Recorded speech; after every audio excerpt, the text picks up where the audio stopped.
From the combined crew of blindandroidusers.com and accessibleandroid.com, it's time for your favorite Android podcast.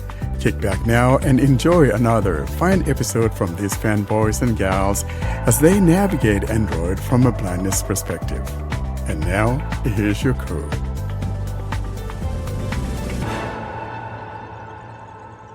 Hello and welcome to episode 230 of the Blind Android Users Podcast. I'm Ed Green and I'm here today with my co-hosts Sally Kunders, Warren Carr and Kareen Kawan. And we are coming to you on Saturday, the 3rd of May, 2025. It's a busy one this week, folks. After our announcement section, our Android Basics is putting another app category in focus, and this time it's GPS apps. We have an unboxing in the Spotlight section from Joe Hodge, where he unboxes his Lenovo Legion Tab Gen 3. We have an App of the Week from Warren, which is a TTS engine called Speecx. And in the Jieshuo segment, Kareen shows us Jieshuo's inbuilt screenshot functionality. So how are we all? Sally, what's going on? Well, I'm doing great here. It's been a busy week for me as well, with a lot of works going on. And yeah, it's getting better here, but the rain is anytime coming soon. Like, you don't know when it's the rain time. So it's typically feels like London these days here in Samsung. Nice. So it's been really hot here. It's starting to cool down, but it got to 30 degrees. And my office is not air conditioned, so that wasn't much fun, but it's supposed to cool down. 14 here. Oh, no, it's hotter here, even now. But we have a bank holiday or a stat holiday for those of you in North America, and typically it's supposed to get cold and wet for that. So that's good. And that's on Monday. Kareen, how are you? I'm doing well. Everything's going well here. We are still experiencing the springy weather, which is great. It's expected to start for the temperature to start going up next week. But yeah, we are still having a good weather and everything's going well. What about you? Yeah, all good here, thank you.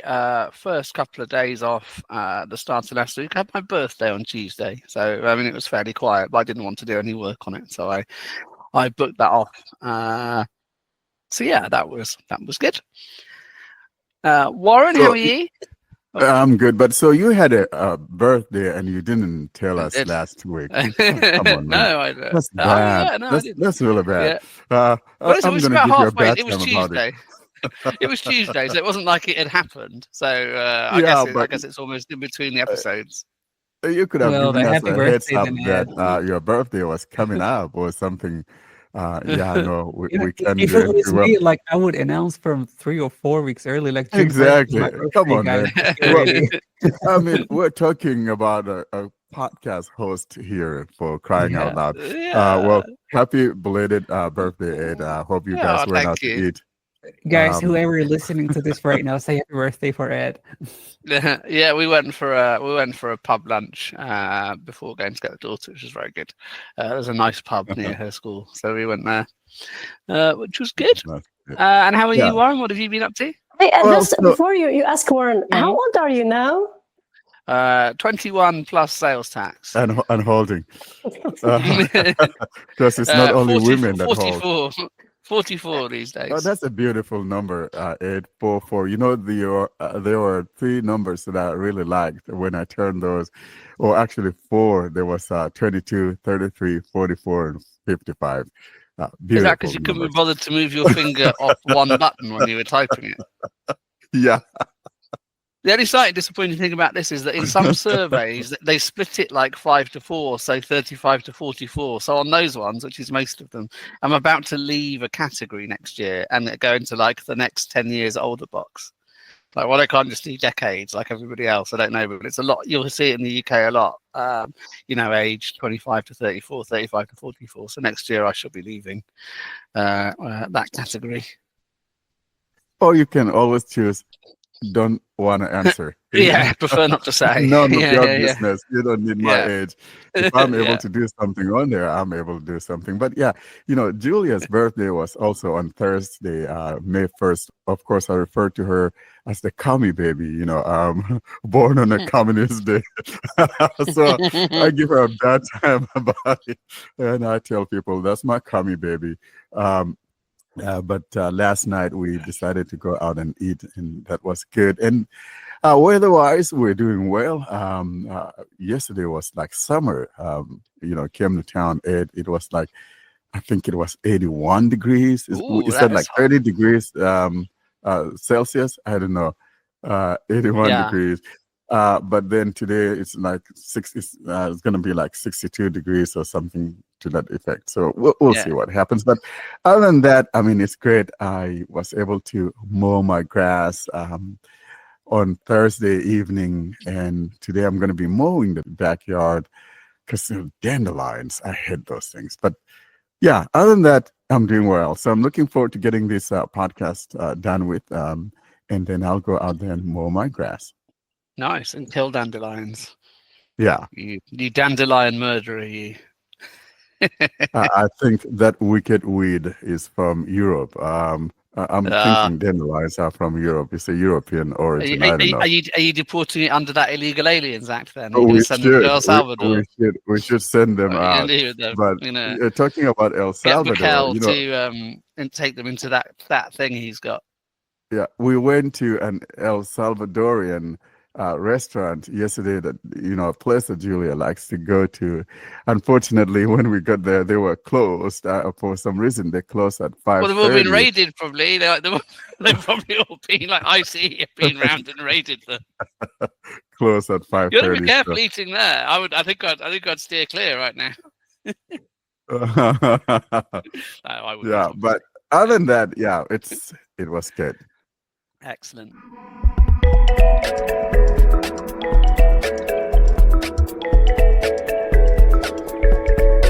And now, the announcement segment. This is a segment dedicated to things we want you to be in the know. And now for this week's episode, here's your announcements.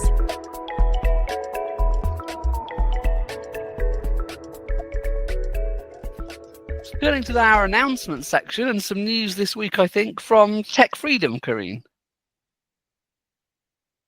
Yeah, Tech Freedom, let's say we had a big shift. It was a turning point for Tech Freedom. Last Sunday, they decided finally to go for a subscription model. You still have the free version, but it's it has a lot of ads, so much ads. Whatever you want to do, you have to watch a full screen advertisement. So the other solution, or the solution for this, is just to use the TF Plus membership, which means a subscription. You can subscribe. I think the prices are reasonable for people who use the app. Actually, the international prices are $1 for 1 month, $6 for 6 months, and $10 for 1 year. But they are running a discount until the 31st of May, which is actually on the annual subscription. So you will be getting it for $5 instead of $10, and also they are having slightly different prices for some, or for a few countries. They are trying to make their plans flexible, and they're trying to make them affordable for people, which is good, I think. Tech Freedom is that app which contains a document reader, a TTS engine, or actually an automatic language switching tool between TTS engines like AutoTTS. It has the image descriptions, it has OCR stuff, and some other features as well. So for people who are willing to benefit from the subscription, I think it's better to go for the annual subscription before the offer ends. And I think this was necessary because, blind-related software, usually developers don't get a lot of donations. And, those things are expensive. There are costs that they should cover. So in order to have a sustainable development, and in order to be able to cover the costs, they had to take this approach. Well, I don't like the extensive use of ads in the free version, but since there is a subscription, so actually people have, I think, two choices: either to stop using the app or to subscribe. But the free version is so much annoying to the point that I don't think that there is anyone who is willing to use it. And if you try to use an ad blocker, you won't be able to use the app, which is actually good. And I'm not against this. And so I don't know what you think, but I think they needed to take this step, and the prices are acceptable. And didn't they also, and I guess this might be connected, didn't they a little while back pull that slightly controversial thing where they required proof of disability in order to access it? Yeah, in fact, they stopped asking for the certificate, and they stopped asking for the phone number. And I think this also made the number of users grow up. And as users grow, the number of users grows.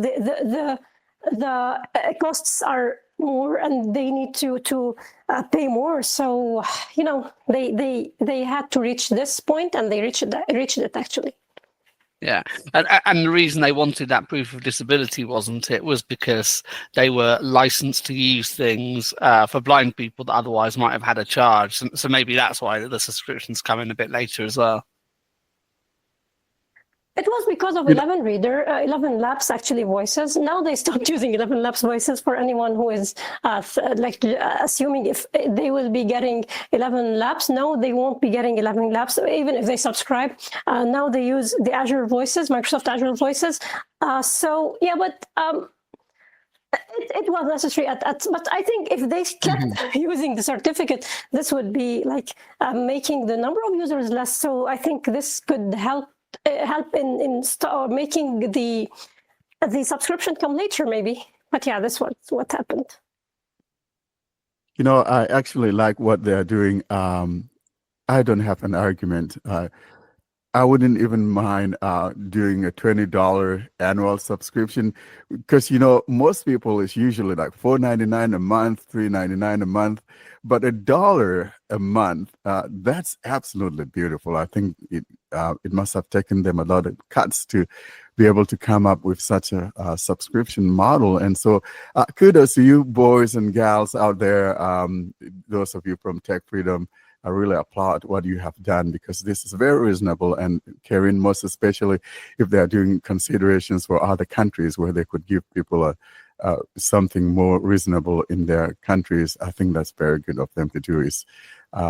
We've got to kind of support people, and it's not easy. You've got service to maintain, you've got all sorts of things, and it's not like you're having free time to, do this. You're working on this, and if you're doing another job or whatever. So it takes a lot of time. I think oftentimes we kind of take these things for granted. I don't mind supporting them at all. Even if I don't use it, I want to be subscribing. So thanks a lot, guys. I'll be subscribing for sure. Yeah, and they're Indian based, so they're going to be sensitive to local pricing because India has that. So yeah, it's good they've done it, and I'm not surprised that they in particular have done it. And now, the Android Basics segment. This is a segment where we discuss the things that power your device from behind the scenes. And now, here's this week's episode, Android Basics. Now we move to our Android Basics section, and regular listeners will know that we've been revisiting categories of apps that we looked at in the podcast's formative years.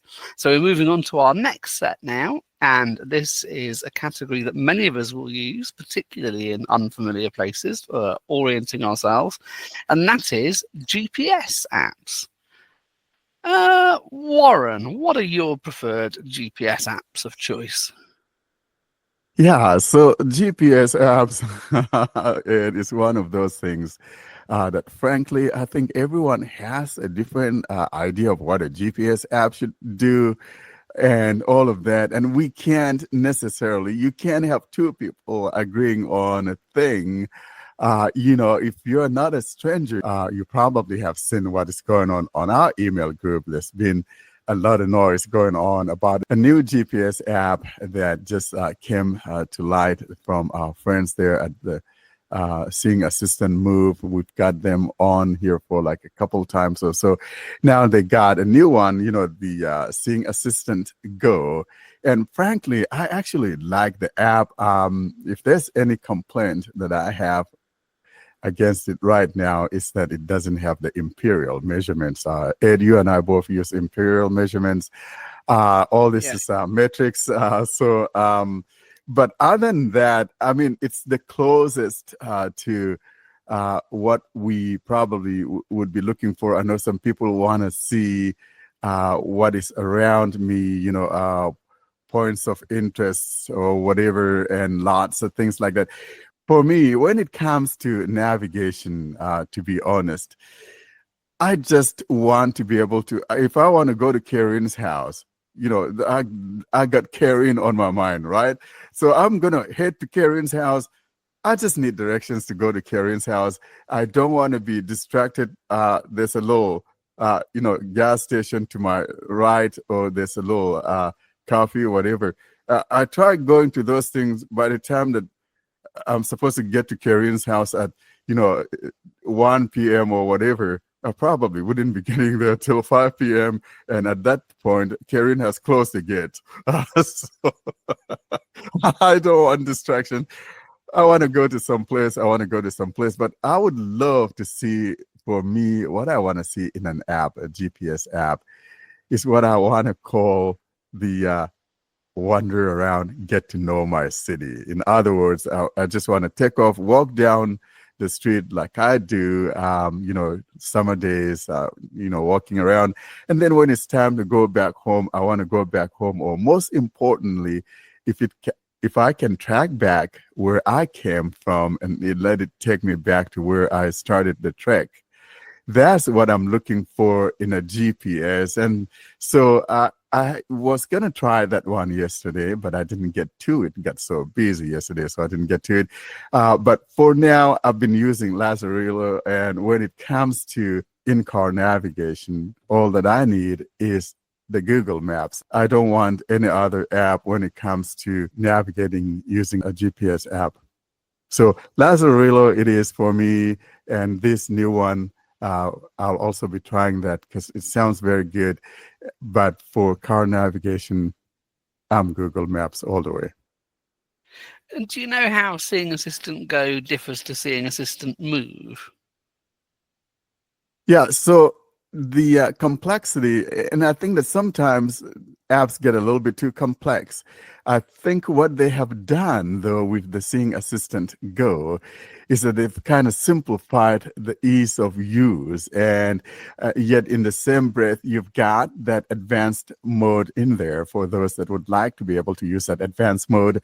But so there's a lot of, maybe some similarities, but in reality, I think the Seeing Assistant Go is more up to where people want it because it's more simplified, and yet in the same breath, if you're a seasoned user and you want some of those features that you could find in the Seeing Assistant Move or whatever, you have that as well. So I think it took a lot of thinking on their part to come up with this solution, and actually I am looking forward to them coming on and talking about it on our podcast. And yeah, we should make sure we've tried it because I think they were a bit surprised we hadn't tried Seeing Assistant Move when they came on last time. So we will definitely do that. I like Lazarillo as well. Google Maps I use sometimes. It's slightly less useful still, I think, here in that it doesn't quite give you as much audio information as it does in the US. What I still quite like, and I know a lot of people don't because its predecessor was better, is Good Maps because it's really simple. It's not as feature rich as everyone wants, but it does seem to get the job done. Less chatty than Lazarillo. Like, if what you want to do is go to Karene's house and not hear any of Lazarillo's POIs and nonsense, then Good Maps outdoors I think still is quite a good shout.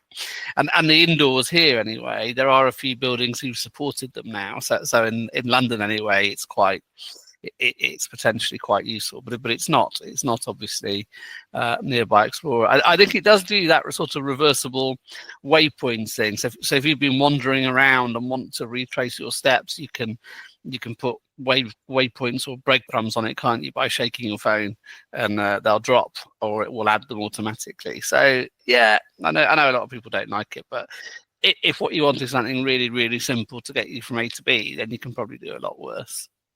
And Ed, I'm a simple man. I'm all about simplicity, and I like things that are simple and easy to use.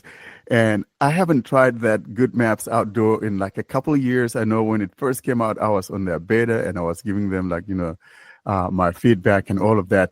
Now I'm going to try it again, because if it's doing what you're saying, I think that's good. I don't mind simple apps. I've always argued that if I want a coffee house, for example, I'm using Google Maps. If we're driving, I could tell it, hey, show me a place where I could get a coffee on my way to where I'm going. I'm going to Kareen's house, but show me where to stop to get a coffee or whatever, things of that nature.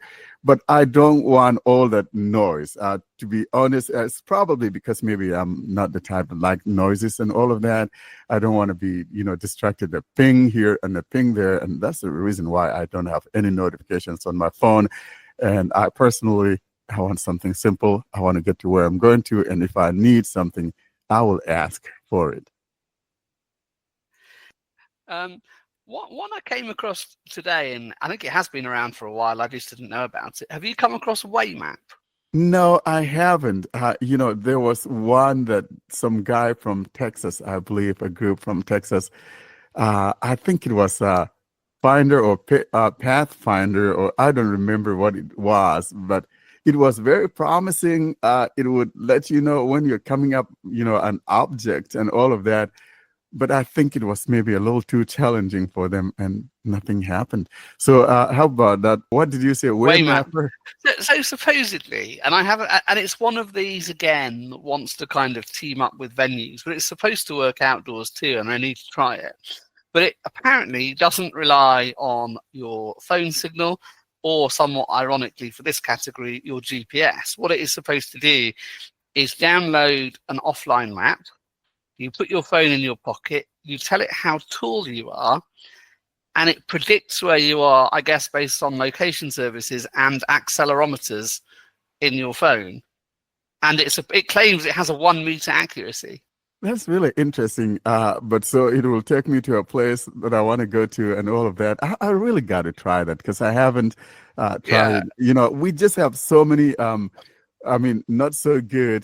Depends on who you're talking to. I know people are arguing that we don't have any good GPS apps on Android. Well, I guess everyone has whatever right to their own opinion. But frankly, there are just so many navigational apps on there. And, in the blindness area, for example, I think we've got a few that sometimes, sound promising, and then something happens and something is not working right. And then it becomes something that people try to poo-poo the whole thing. So, I'm looking at you, WeWalk. You guys remember that WeWalk thing? Yeah. I don't know about WeWalk. They kind of, you ask for my email, or, and then you also want to ask for my phone number. What's my phone number got to do with navigation? I have no clue. But so this Waymap was very, very proud of the fact it doesn't ask for anything at all, other than some permissions. Now, whether it's a 1 meter accuracy outdoors, because as I say, it has an indoor mode where it wants companies to map its venues, but it does claim to work outdoors. So I'm going to try this and see what it does.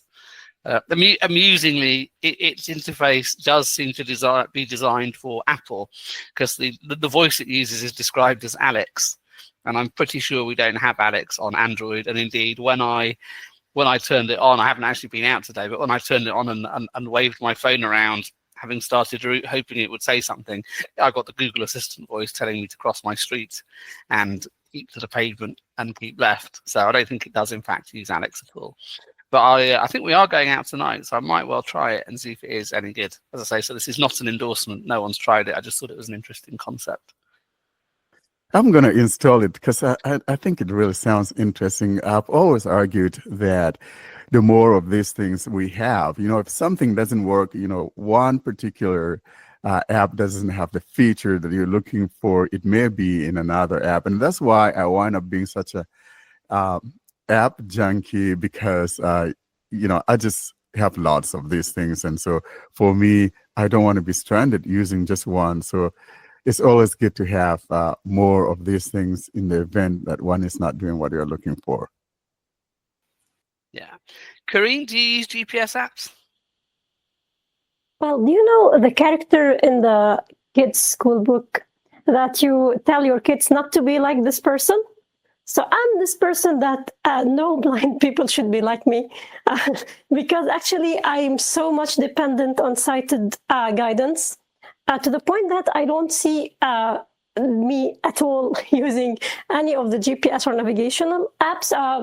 There are a lot, I know, but I don't use any. As I told you, I'm so much dependent on sighted guidance, even here in our street. So yeah, this is, it's not something good. You shouldn't be like this, but yeah, this is the case here. And actually, I still use something which is Google Maps usually for asking about things nearby. For example, if I want to ask about a certain shop, I want to get a phone number of a certain place or something. If I want to, I use Google Maps with the assistant, actually Google Assistant. I just ask and get the information. But this is only what I do with GPS apps and navigation apps. But there should be something that people have to be aware of, which is some applications that are still working but aren't updated or something. So like Nearby Explorer, I think it's no longer updated. And I remember once we were going somewhere and we had a blind person in the car. She wanted to go somewhere and she was using the Nearby Explorer. And then she insisted that we haven't reached the place that she wanted to be in. And the driver was trying to tell her, we are actually at that place, but she didn't agree until Nearby told her that we were at that place, but then we were actually far from the place, and we had to turn around and move for about 15 minutes, I think, until we reached the place again. So I think people should be aware that sometimes accuracy isn't that good. Sometimes apps aren't updated. So just don't be so much reliant on these applications. Yeah, that's true. Happily, I think it has now been pulled from the Play Store. So if you've got Nearby, then it's legacy, or I'm sure you can find an APK, but I don't think you'll be installing that one by mistake anyway from the Play Store.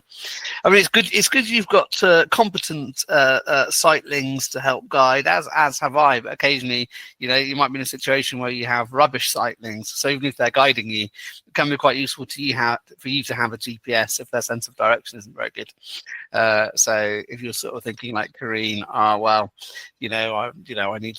need folks to help me get to places. Think how good their sense of direction is, and if it's not, then install a GPS app, and then you can navigate for them.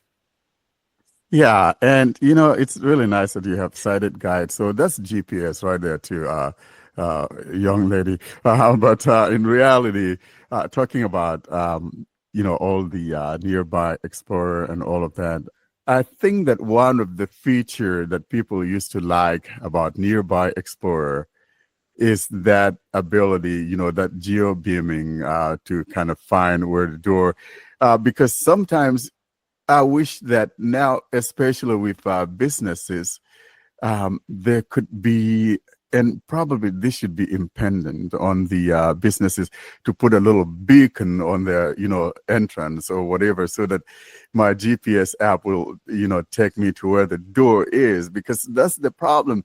Yeah, you get there and then you don't know where the door is. And I think for those of us who are blind, probably that's one of the biggest problems that needs to be solved. If we could have that solution to where I get to a place and I'm able to find where that door is. But right now, most of the time, yeah, your destination is on the right or on the left. But then, of course, you don't know where the door is. I'm trying to look at my post office here, for example. I mean, I know where the door is.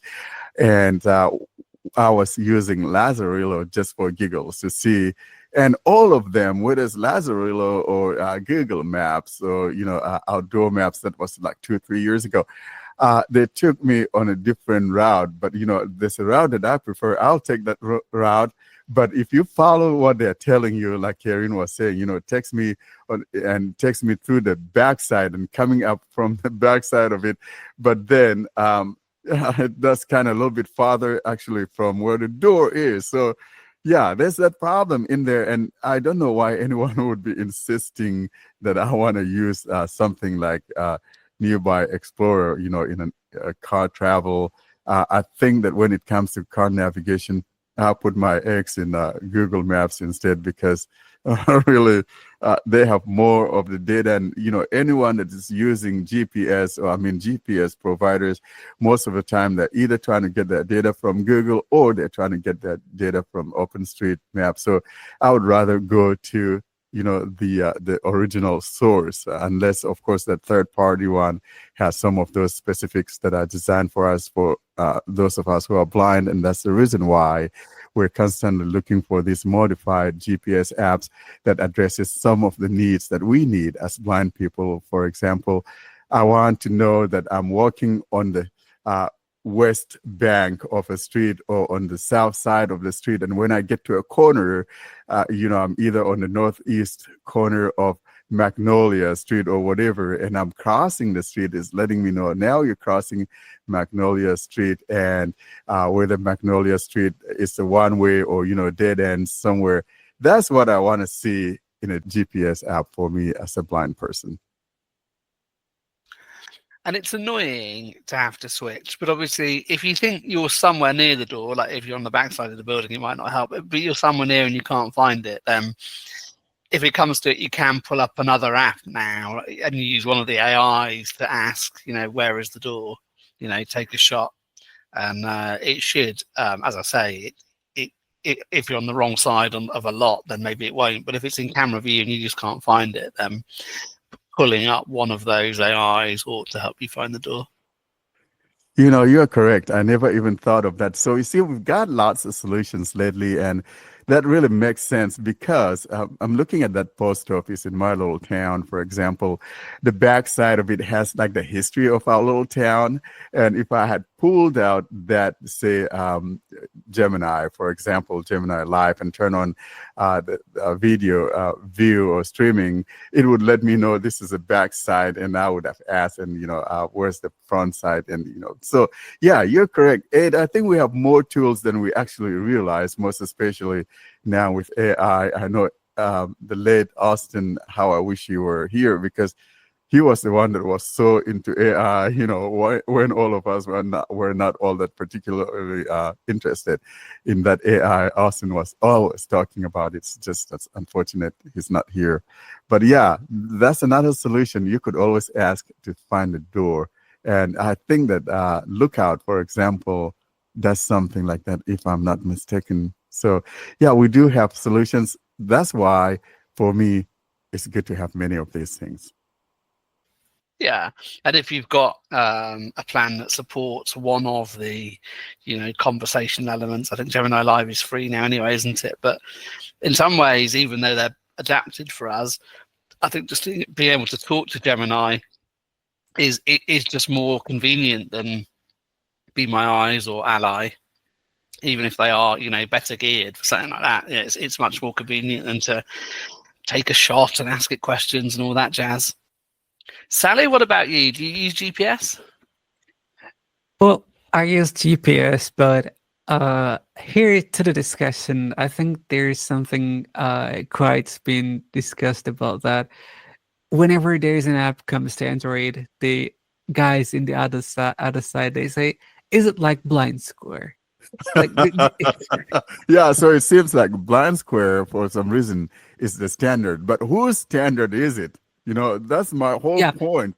Wait. What you want, what Sally wants in a GPS app Yeah. is not what I want. But So this who's is kind standard? of too much of pressure from the other side of the smartphone world. Maybe thinking this is the perfect app, and any Android app should be like Blind Square, but each has their own. So, in my opinion, I use other than that your apps. I use Move It for public transportation, for example. That really helps. Do you use it, Ed? I use it for timetabling. Do you actually use it for GPS? I mean, it's helping you when you're taking the public transportation, like you're tracking your bus stops or metro stations. Yeah. So how do you set it up then? What will you do? Because I'll just tend to sort of look at it. Because we sort of have audio announcements, so I haven't really delved into that. I've set a destination on a bus occasionally where it will then tell you you're 5 stops away, kind of get ready to get off. Is that the sort of thing you mean on the metro? Exactly, that's how it is, how Yeah. it works. You get to those info from Mode itself when your bus is coming and when you're about to get it off. So you can just track the stops, and after that, you will even know where you are. Yeah, it's really clunky to set up. Like it doesn't work the way I want it to work. I want to. What I wish I could do is because I do it. I go my Move It journey starts with timetabling, not with setting a journey. Because normally I know vaguely where I want to go, and I know what the route is. So I wish I could pull up a bus route and then select the station I want to be notified from there. But I don't think you can. I think you have to. I think you sort of have to set your destination and do it that way. Yeah, that's unfortunately that way. And you need to set it up front. So that's how it works. I think you should be able So to get into it from either way. I'm kind of thinking, would it be possible to like have it running in the background? Say, I'm using another app for navigation, but I could have this, letting me know about bus stops and something like that. Do you think it might work like that? Work together with another app, giving me the information that I need when it comes to, maybe what's next upcoming bus stop or, something of that nature. I don't know. We don't have buses in my little town. Maybe we have a little hitching So rail for a horse, but no. yeah, you get a horse stops. Yeah. So it doesn't work with any other apps. You just need to keep it on tracking, and you need to like specify the bus stop that you're going to get it off. So it will notify you, like it will notify you after some time and how many stops you'll have to get it off, like 3 stops, 2 stops. Yeah, it's a countdown more than telling you what you're going by. Really, Yeah. It's a little bit like Blind 'Cause, Square. In like that respect. it assumes that you know what those stops are, and you can see where you are. It's just like a bus tracking thing. Yeah, It's not exactly a GPS app, but it's No. really helping me Yeah. to get ready to get it off from the bus. Because living in a big city, especially when it was in Istanbul, that was a really helpful thing. Because the buses are so crowded, like a lot of people in there. So you just need to get ready after before 2 stops, and you just need to Get up. Yeah, get off right there. yeah. I've got to say, I think this is one category where. Do we agree things have got worse on GPS? I think they probably have. Well, I don't know. Again, like I said, it depends who you're talking to. I mean, in the past, what was it? It was the same old thing. I want to go from point A to point B. Nothing has changed when it comes to that one. I think there were some things in certain apps that, that look around. And doesn't the outdoor maps have that good maps? Outdoor have the look around thing? I thought it did. I can't remember. It might do. Lazarillo does, doesn't it? I thought Good Maps did. I'm not sure. Yeah, I'm not, I I'm not think it certain. does. Yeah. And I think Lazarillo does have that too, to where if you point Yeah. it will tell you what's in that area. So I don't know, really. It depends on what you're looking for or whatever. But I don't know what we had. I think people, like Sally said earlier, people always kind of make the blind square the standard, or looking at Nearby Explorer as the standard. And I think what people are talking about when it comes to that Nearby Explorer is that ability to find that door. And with that gone, then definitely, if you're looking at it from that viewpoint, yeah, then we've kind of taken a step backward. Yeah. But other than that, I don't know. Nothing has changed, if you ask me. No, the A to B thing, I think the simplicity is fine. What you had more choice about, I think, also was offline maps, which can be helpful because you can go through not spots. Now, offline maps have their own problems. You might be less likely to get traffic alerts or be notified of things, but offline maps can nonetheless be quite helpful in situations. And you don't have many options for that at all. I'll see if this way map is any good. Google Maps will do it, but as I say, outside of the US and Japan and maybe some others by now, it's turn by turn isn't as amazing as some of the others.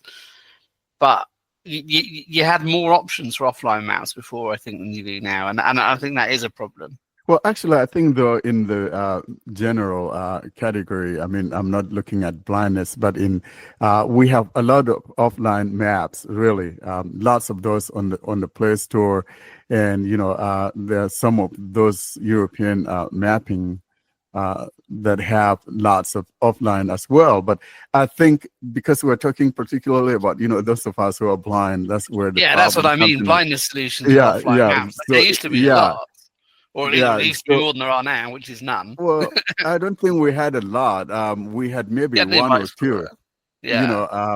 But really, because back in the day of geo maps, or what the guys from the Code Factory, they had that mapping system on there that they used to have, and then you have the other one from the what are those guys? It was Sendero, wasn't it? Sendero group, yeah, and then you have, and that was on the PC, wasn't it? You had that as well. You could look at it. It was on the I think they had it on the Victor Trek, and I think it was also on. Was it on a Nokia phone? I don't remember. One of those. Probably. I don't remember. Anyway, it made the smartphones, but you could play with it on your Windows PC as well, and like have a look around before you went if you wanted to. Yeah, but those things were very expensive too. But really, I like I said, this is all opinion based, and everyone has their own opinion and how they feel about these things. I don't think it's that bad as sometimes people make it out to be, but that's my personal view on it. But offline maps is probably objectively a good thing and not a matter of opinion, isn't it? If you know that you live somewhere where the signal's going to be a bit spotty, that having fewer choices for that is probably not good, is it? I agree. The basic things are. Frankly, I think offline maps are good because it's not always that one is going to have internet access, for example, and basics. The streets have not changed if you are not in a place that is having like active construction and all of that. The streets that will still be there. So it's always, I think, if I'm able to have an offline map, I'm all for it, and most especially. What I would like to see is like when I'm out in the woods and we park, I want to mark my spot and then be able to come back to that spot, because sometimes you go hiking in the summer. And I know one time we got lost, my wife and I and the kids, 5 of us, we got lost and we were trying to come down this mountain. It was so scary. We got a dog with us, and we came off at some place that is not where we parked, and someone gave my wife a ride to where our car was. I tell you, so it's just kind of, we started at 8:00. We didn't get done till like 5 in the evening. I was, deadbeat. It was that brutal. Surprised. Yeah. Yeah, so in a case like that, I want to be able to retrace my steps, and we asked people, and no one seemed to know, and so definitely that's where I would like those breadcrumbs you are talking about, it dropping those as we walk along, so I find my way back. Yeah, I'm pretty sure Good Maps does that.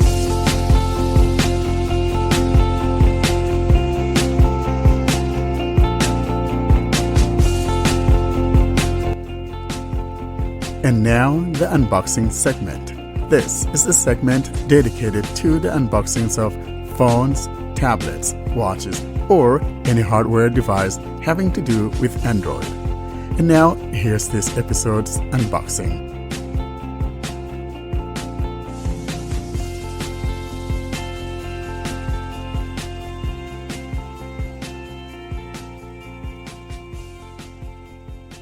Now we move on to an ever popular segment, and it's an unboxing we have for you thanks to Joe Hodge, who is unboxing his Lenovo Legion Tab Gen 3.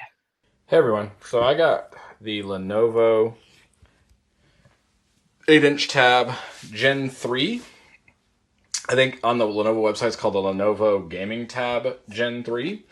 So it comes in a box. I think it's got 256 gig of storage. I think it's got 12 gig of RAM, I want to say.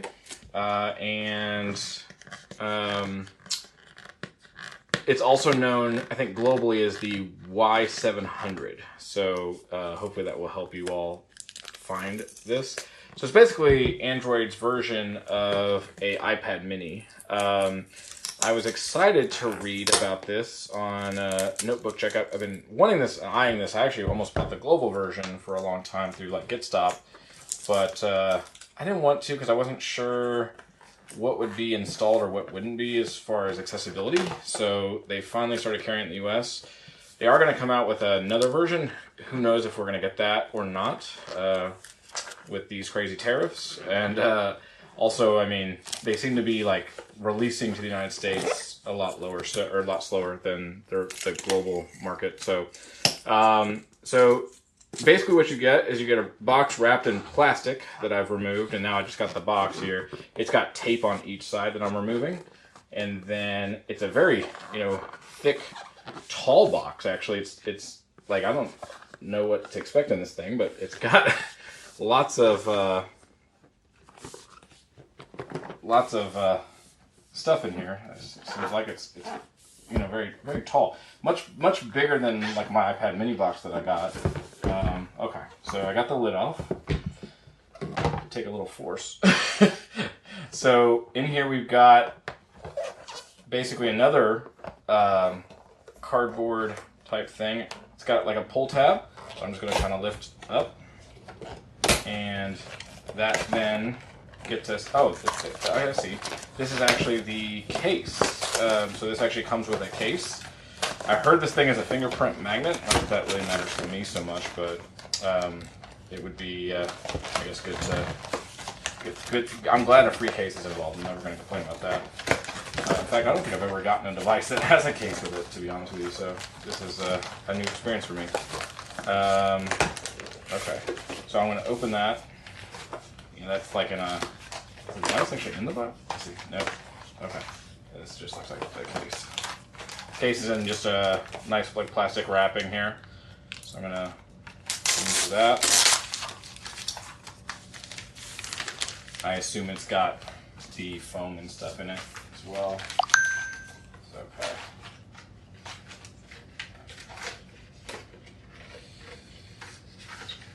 Cardboard.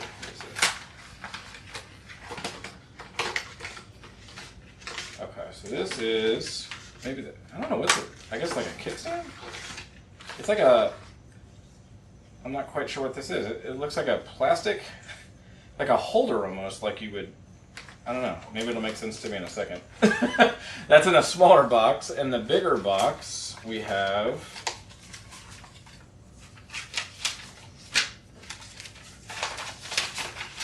the actual case. Okay, so yeah, this is the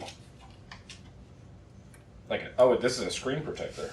Okay, so we got a screen protector, and then I guess maybe this other part is just a back piece that just goes on the back of it. That's maybe what I'm thinking. And then there's a piece of paper in here. I'm not quite sure. It feels like a lot of stuff in this thing. It's quite the unboxing. It's like an envelope, so I'm going to open this up and just see. I don't know if this is like another screen protector or what. Yeah, this is just an extra screen protector. Okay, so they kind of give you two.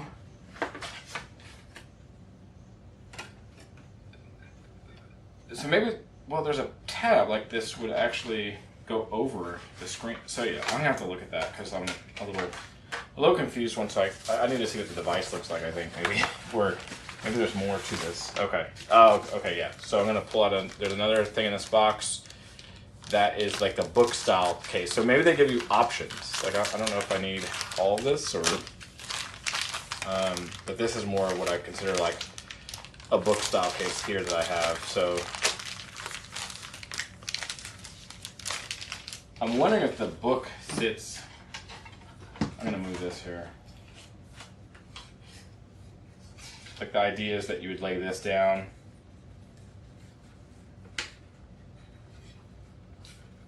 Like, yeah. I don't know. Anyway, we'll get to that. So inside this bookcase is a piece of paper, and we got cardboard just to kind of keep the shape of it. So I'm gonna take that out. My goodness, this is quite the package. Okay. Now, finally in the box, I'm getting down to the tablet. So I'm gonna open that up. It's, the camera bump is fairly large on it. It looks like I'm assuming. So what's kind of unique about this device is there's two USB ports. So we have one on the bottom, from when I read the review, and then one is on the left-hand side. The one, I believe on the left-hand side, I might have to pull up that review and read again, but I believe the one on the left-hand side is actually the one that is faster. One is like a Gen 2.0 and one is a 3.0, I believe. So there is a bit of a difference on the speeds and stuff. Now, one cool thing about this tablet is you are able to charge it, or sorry, plug it in and not use the battery, which is kind of cool. So this book cover is actually kind of cool. So it slips into the case just like, you know, your typical tablet would. And then this cover actually has a magnet that snaps across, which is kind of cool. So I like that. Is there anything else in the box?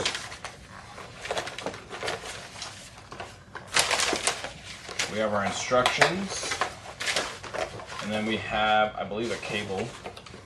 So yep, we have a cable and charger. Okay, because this does support, I believe, fast charging of some sort. This looks like a pretty thick USB-C brick, and then we should have a C-to-C cable. Yeah, so that is pretty nifty. So let me open this up. I'm just gonna see. You know, I assume this has power. We will find out. So yeah, you really can't. So this book doesn't. The only downside of this case is like I was kind of hoping this would snap. Like the part that has like the magnet that sort of snaps, you know, everything shut, does not. However, seem to really like stay. So you kind of have like when you're holding it, it's a bit cumbersome. So I'm going to hold the power button here. This does have haptics, and it just did vibrate, so that is cool. It felt like a pretty strong haptic, which was neat. So I'm just going to get it talk back on, do the hold of the volume keys just to kind of like what Warren does typically, and just see if this works.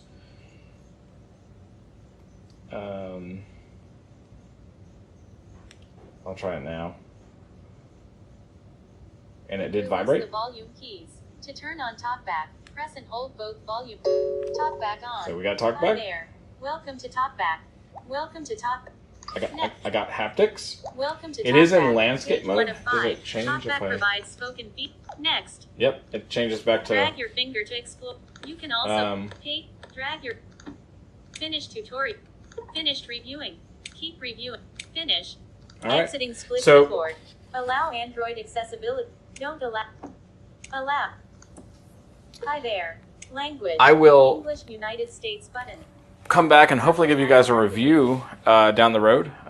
If not when you guys hear this on the podcast, but maybe in a week or so, just to kind of give a fair review. I want to kind of go through this a little bit. Look at the Lenovo operating system. I'm kind of curious to see, you know, what it looks like. I've never owned anything Lenovo, so on Android. So stay tuned. hopefully we'll be able to persuade Joe either to come on or to give us a review of that once he's played with it a little bit more. In other tablet fun, a couple of weeks ago now, I got my daughter a new tablet. We've upgraded her Samsung A8 to a Samsung A9 Plus. I think this Lenovo though is definitely a bigger beast than that. Yeah, thank you so much, Joe. That was really nice of you. I'm not a tablet guy, but I can see where the use cases would be, and always thankful to Joe for doing these things. And hopefully, Joe, if you are listening, come on and talk about it, shall we? That'd be great if you could.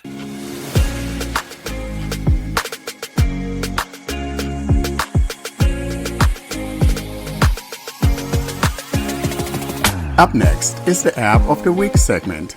This is a segment dedicated to app demonstrations. Should you have an app that you would like to demonstrate for our listeners, feel free to send us the recording of such an app demo to contact us at blindandroidusers.com. And now for this week's episode, here's your App of the Week.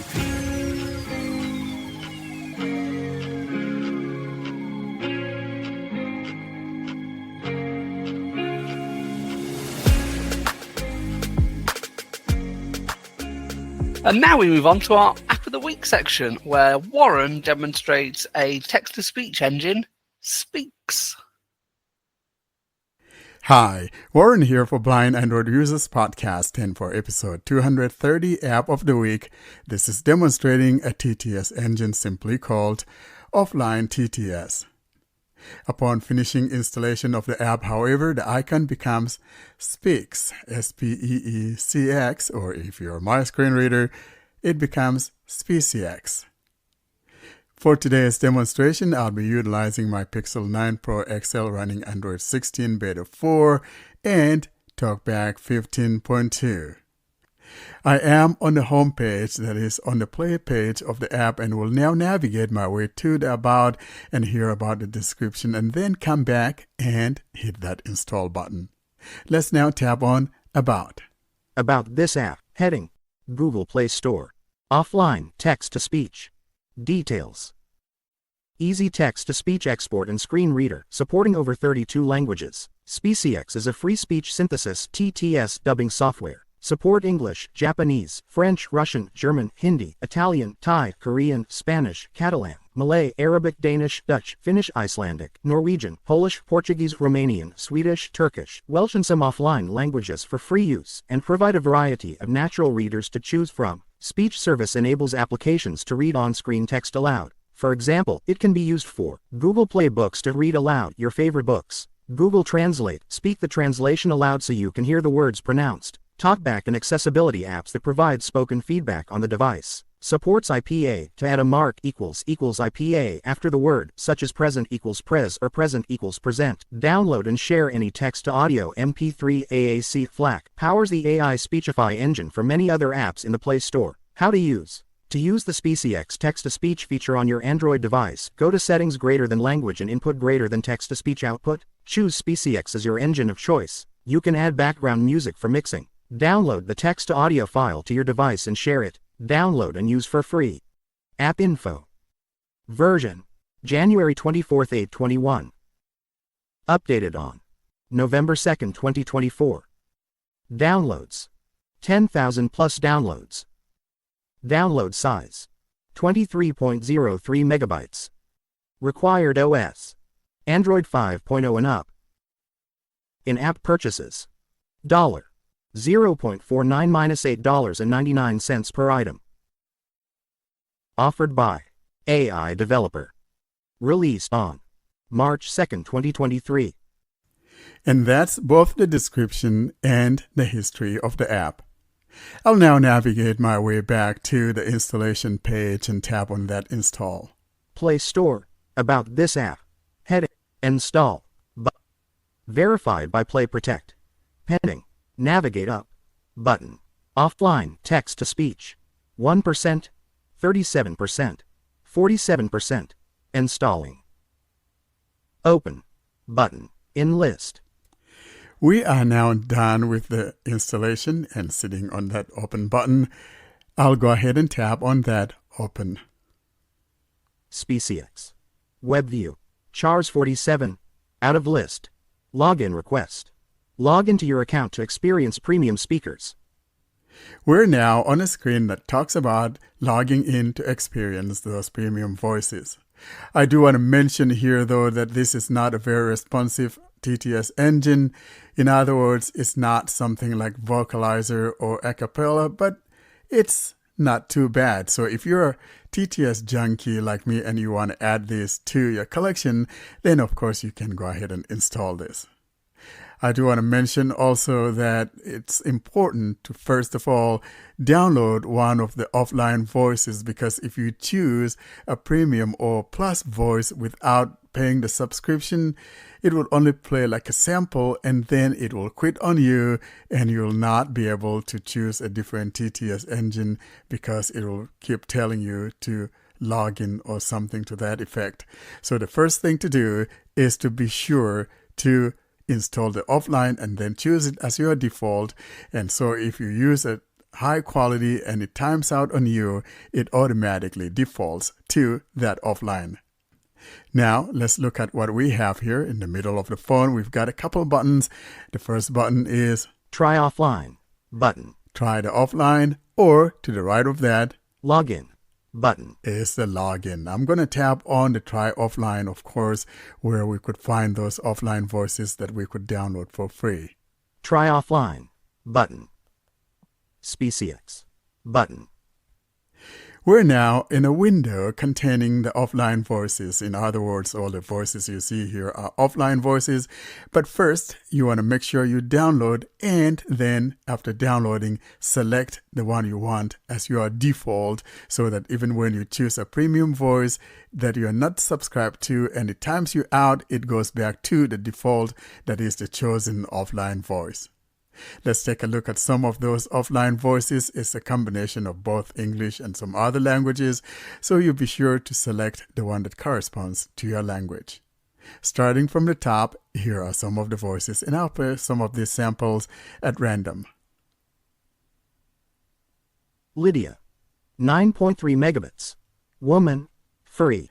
Now, to the right of each of these voices, be it the free voices where we are right now, or when you are in a window containing the premium and the plus voices, to the right of each of those voices are two buttons. There's the play button, and to the farthest right is that download. And after downloading, that button on the farthest right becomes the select. In other words, you want to select the voice that you've chosen or downloaded. Let's go ahead, though, and hear the sample by tapping on that play. So I'll move my finger now to the right. Play. This is an Showing example of items. English speech synthesis. And to the right of that, Unlabeled. we hear unlabeled. Detected image. The word down is written in large bold green letters. And that Text means down. this is the download button. And then below that, we have another sample voice. William. 9.3 megabits. That's Male. a William Free. voice, and it's free to the right of that. Play. This is an example of English speech synthesis. I'm going to scroll down, see what other voices we have. Dancy. 81.5 megabits. Let's take a Woman. listen. Play. これは日本語音声合成の例です。 I don't know what that language is. It's probably Chinese. I'm going to scroll down. Show. Sunny. 22.4 megabits. Play. 이것은 음성 합성 앨범이다. All right, well, you got the drift. Let's sample one more. Show. Eileen. Play. 呢一條粵語語音合成嘅範例。 Definitely that's Chinese. Let's try one more. Lilia. 15.7 megabits. Woman. Play. Это пример синтеза речи на русском языке. Well, you got the drift. So now I'm going to navigate back toward the top and tap on that Lydia. Lydia. 9.3 megabits. Woman. Free. Here we have Lydia, and remember to the right is a sample, the play the voice sample player, and then to the right of that would be the download. So I'm going to move right, Play. And then right again. Unlabeled. Tap. Ads. Watch ads to obtain. Tapping on that download, we're being told to watch an ad to obtain that voice. And in the middle of the phone, we've got a couple buttons. No button. There's no, that means I don't want to download it and I don't want to watch an ad. Or OK button. The OK button. And I do want to warn you here that when you tap on that OK, you're going to be getting a full screen ad, and it's mainly a video ad. At this point, once I tap that OK button, I'm going to pause it so we don't hear all that noise in this recording. So I'll now tap on that OK. Amazon shopping. Amazon.com. Spend less. Smile. There we go. It's done with the ad, and it seems like my ad is an Amazon app, which I already have. And I do want to mention that once you go back to the previous screen, that voice is already installed. So now I'll navigate back. Speecx. Lydia. Woman. Free. So now we're back to where the free voices are. And Lydia is already downloaded. And to be sure that it's downloaded, once I navigate to that button that says down, which is the unlabeled button. And by the way, you can label that if you want. These buttons are labelable. In other words, you can label them. So if I move right, play. There's the play button, and one more right. Unlabeled. Detected image. A green button with the word select in white text. There we select. have the select button. So in other words, if I tap on that, I'll be selecting Lydia as my default offline TTS voice for Speecx. I'll tap here to select that. Lydia, woman, free, play. Selected. There we go. We are told that Lydia has been selected as my offline voice in the event that I'm using a trial of some sort, playing with a premium or plus voice, and when the time runs out, it will automatically default to that offline voice using Lydia. Now we have some buttons here, and near the top left we have the back button. And then moving right. Rolls. We hear rolls. In other words, if I tap here, it will take me to where I could see a combination of both the premium, the plus voices, as well as those free voices. And then below there, language search, out of list. We have the language search. In other words, if you tap here, it'll take you to where you could search for the language that you're after. And below that, we'll have the voice that is selected. Lydia, woman, free. And now at the bottom, we have some buttons, and those primarily are the media controls like play, rewind, and all of that. So starting from the bottom left, rewind button, moving out of right, list, play button, and fast forward button. And that's all that we have. I'll go back. Speecx, web view, chars 47. We're now in the menu I now, and starting from the top left, we've got English USA Lydia. We have English USA Lydia. If you tap here, it'll also take you to where you could see the voices, both premium and free ones as well. To the right of that, music. We hear something saying music, and basically it's like a background music for those of you that have like YouTube projects and you'd like to use one of those for your project. And I'm not interested in that. I'm not going to play any of those. I'm afraid I don't want Google to kind of hit us for copyright. So I'm not going to go into that. Let's move on down and see what else we have. This is an example of English speech synthesis. Edit box. We come across an edit box where we have the text that Lydia was reading. You could change that to whatever text you want if you want a longer text. And then in the middle of the phone toward the bottom, that is like 3/4 down in the middle, we've got a couple buttons. The first one is a delete. In other words, delete that text that is in there. Button.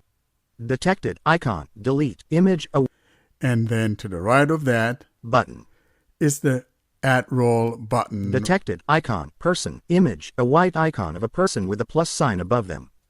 In other words, if you tap here, you're going to be taken to those areas where you could see the voices and all of that. And it is not labeled, but you can label that. That's the Add roll button. Now, below that, though, we have two more rows. And the first row we come to are buttons. And below that row, we have tabs. Here are the buttons found in the first row. Button. That simply says button, Detected but that's icon, the play button. image, a green play button then icon to the on right a dark of gray that back button. is the Unlabeled. stop button. And Detected then to the icon, right of that, stop button. we have another unlabeled Detected one, image, a but green that icon with is 3 the button horizontal that sliders. says settings. Button. And that last button there is Detected the image, export a green square button. with a curved arrow pointing to the right and a wavy line inside represents a process or workflow. Text J. Those are the buttons that we have. And now below that, though, we have the tab. And we have 3 tabs at the bottom left. Home. Tab. And Selected. to the 1 of right, 3. Storage. Tab. storage. 2 and of 3. the last item here on the bottom right Account. Tab. is the account button. So before I bring this to a close, let's go ahead and take a look at some of the important buttons here. And that would be the settings, the add roll, and the account button. Let's start though with the add roll, which is the button in the middle that is to the right of the delete button. Button. Detected icon, person, image, a white icon of a person with a plus sign above them. And that's the add roll. Tap here. Roles. Button. We are now Showing in the items 1 to 8 of roles. In 131. other words, we are where we could see a bunch of voices, both the free plus and premium voices. Gregory. Male. Plus. In list. And of course, remember to the right of each of these are the play and the download or select buttons after the voice has been downloaded. Play. Let's hear a sample of Greg. This is an example of English speech synthesis. I'm going to scroll down at random and find one. Sally. Woman. Plus. Here's Sally. It's a plus voice. Play. This is an example of English speech synthesis. Now I'm going to find a premium voice. Kimberly. Woman. Premium. Showing items 12 Here's to 20 of Kimberly. That's a premium. Play. This is an example of English speech synthesis. Let's find another one. William.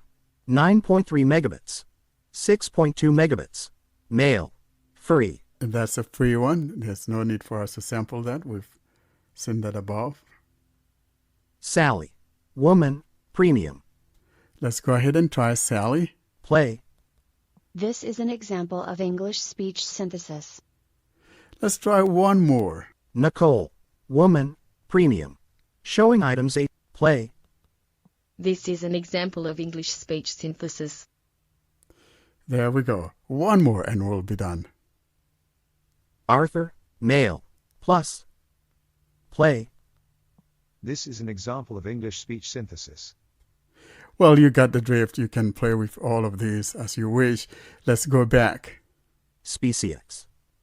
And now let's go ahead and take a look at the settings, and that's the second to the last button toward the bottom there. Those buttons I mentioned, the 4 buttons.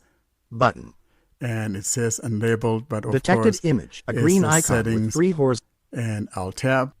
Speecx. Button. Tapping Detected on that, icon, we left. are now in the settings, and we're being told the left button, that's the top left, that's the back button. Speech setting. Lydia, English, USA. And we hear Lydia, English, USA, and if you tap here, it'll take you to the list of voices again. Moving on down. Volume. Volume. Speed. Pitch. Background music. Screen reader.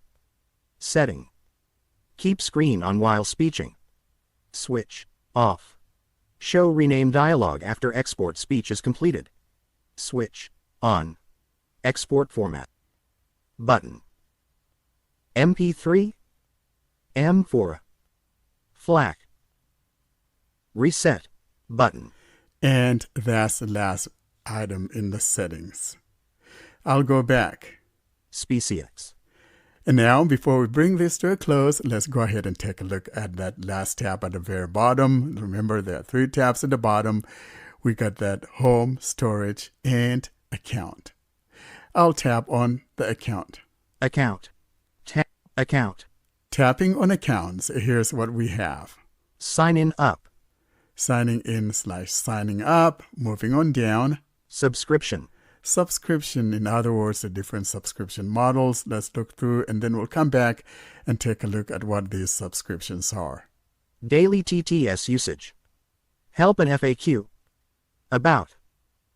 And that's the last item there, the About. Let's now, though, go ahead and tap on that subscription, see what we have. Subscription. Tap. Speecx. Button. Tapping on subscriptions, here's what we got. Unlimited reading. More exports. Remove ads. Subscription plans. -30%. In list. Monthly. $6.29. $8.99. $6.29 per month for the first 2 months, then $8.99 monthly. Wow. Let's move to the next. -30%. Weekly. $2.79. $3.99.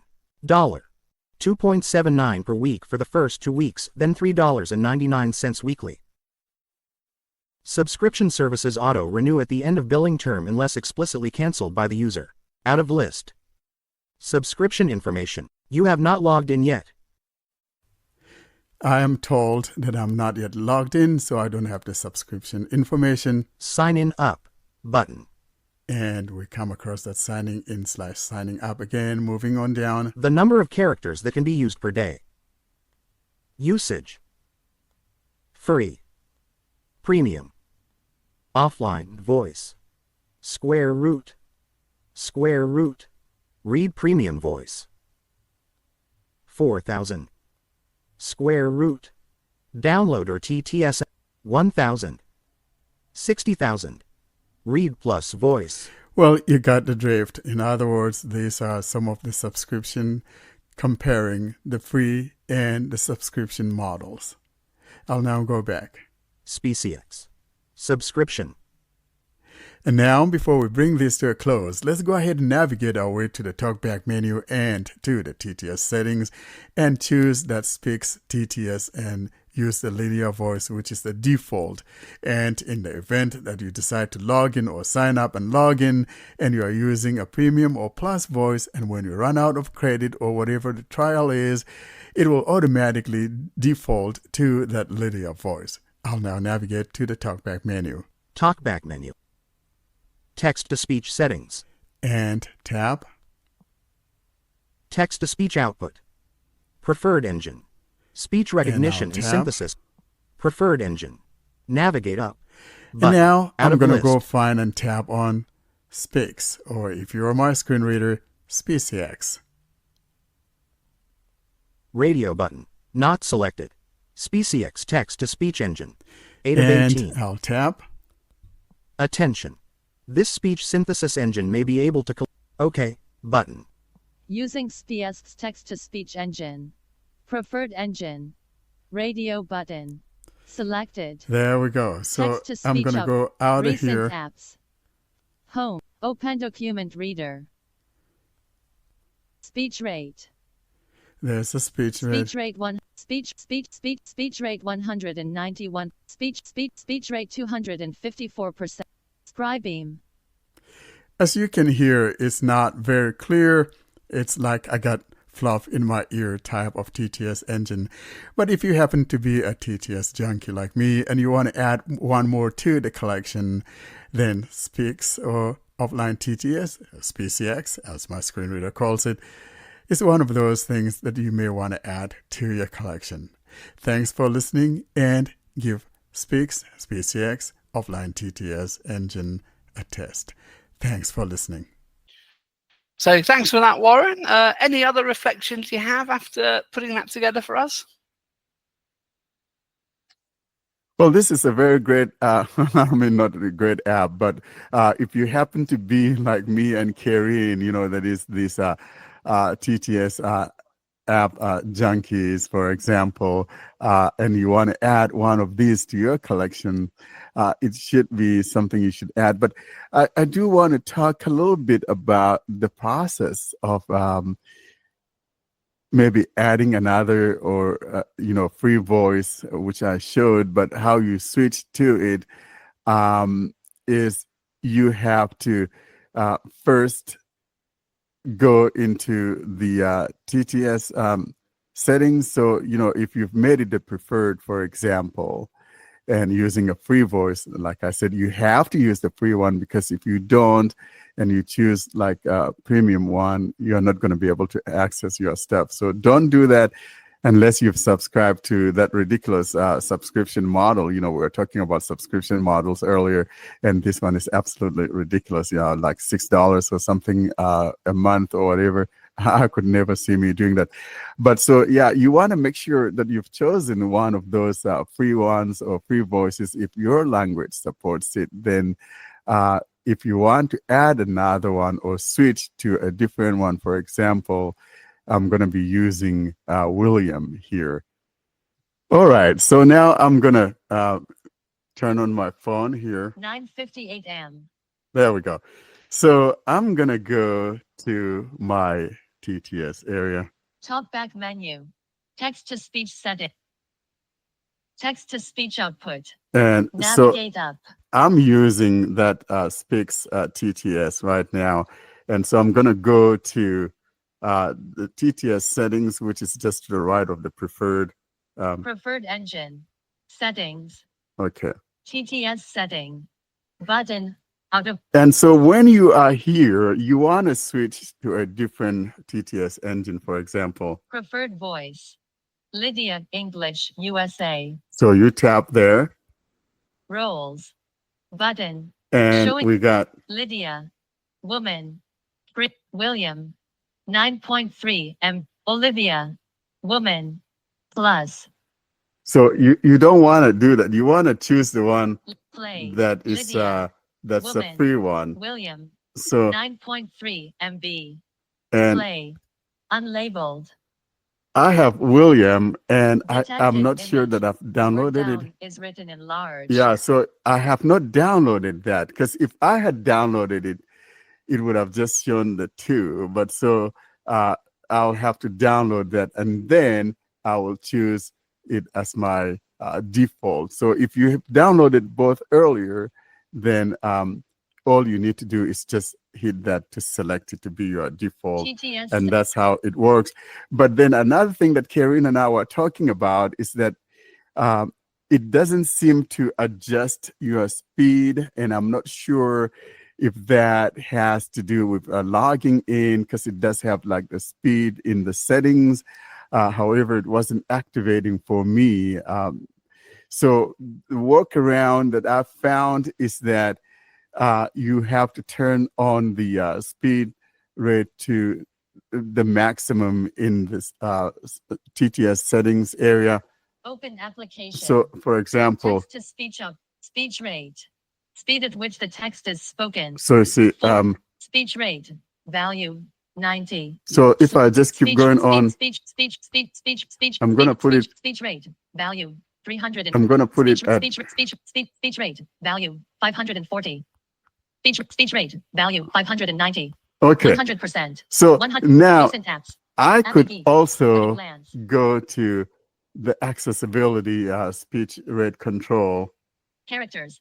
Oops. Speech rate. And then Speech rate. Speech rate. Speech rate. Speech rate 600%. yeah, so Speech rate 600%. that's how you probably could just adjust that. But other than that, it's not very. It's just a collector's item, and the voices that Kareen and I were talking about.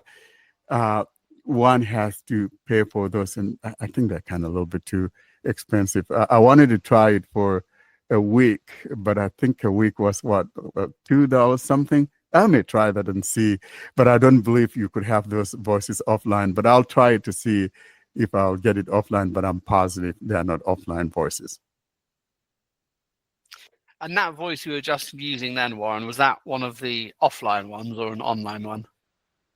No, that's an offline. That's a free offline voice. There are a couple of them, William and Lydia. Yeah. So those are your offline voices. In English, we have a couple of those, and then other languages I don't know, but there were a few of those free ones there for other languages that I saw.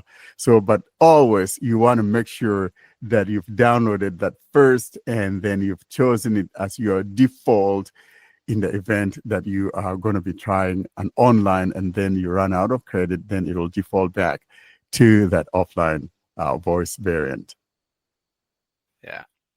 And the other thing to say about that engine as well, I think, and I know we would never record demos at the speed that Warren set that latterly, and we have lots of different abilities on Android, but for a very advanced user, even that's not particularly fast, is it? No, a lot of people have their speed, I mean, like breakneck speeds. I don't use my phone like that, but I know some of my buddies do. You could hardly understand what it is, but that's not me. And so if you set this speed like I just had, you want to make sure that you bring it back down to earth before you switch to another TTS, or if you switch to another TTS, you probably wouldn't understand a thing. It will be so fast, it's not even funny. And how responsive are they? Well, like I said, they're not very, it reminds me of the, so for example, see. Folder, ebook read, home folder, file browsers, folder, Google, folder. So I it's think hard it's, to tell. Because you don't have haptics. So if you've got haptics, it's sometimes a little bit easier to tell how responsive they are. See, I don't do those, and I think I would put that on the category or the level of the Sarah Player voices, for example. I think that's where they will be at. No, I think they could be better. They are better, I think, because I have one of the Sarah Proc voices, and I think this one is slightly more responsive. Well, of course, the clarity of those Seer voices is better, but the responsiveness here, I think, is better. It's maybe slightly less than Vocalizer. However, I don't know how stable it is. This is the first thing, because I used it for maybe a few minutes, nothing more. And the second thing, which some TTS engines have issue with, especially Google TTS, is the how they deal with long text. So some TTS engines, mainly Google TTS, to be honest about this, has this issue of stopping for a bit when it encounters long text. So this should be, I think we should test this. I didn't pay attention to this point. I had to test this before, but I didn't. If it's able to deal better than Google TTS with long text, this could be a plus point. Well, I don't see me using this TTS engine. The quality of the offline voices is not that good. And even if the subscription, there are much better things. And the deal breaker for me is the online stuff. So even if I'm stupid enough to go for this subscription plan, which is, I think, so expensive, I don't do it just because of the online thing, because you're a screen reader user. You have to get the most responsive the engine, and when you are dealing with an online engine, I don't think that until now it's capable of being as responsive as the offline voice. So don't think about it if it doesn't give you the ability to install offline versions. So I think this should be a deal breaker for most, if not all people. So yeah, this is the important issue, I think.